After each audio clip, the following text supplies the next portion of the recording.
Okay, y'all. So, last 2 days have been absolutely insane for me. I went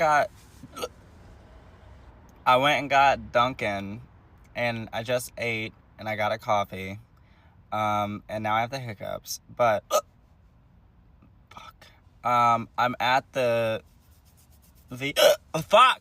I'm at the VA, trying to see about disability and shit, and I'm gonna have a fucking conniption fit in a minute. So I'm just, been busy.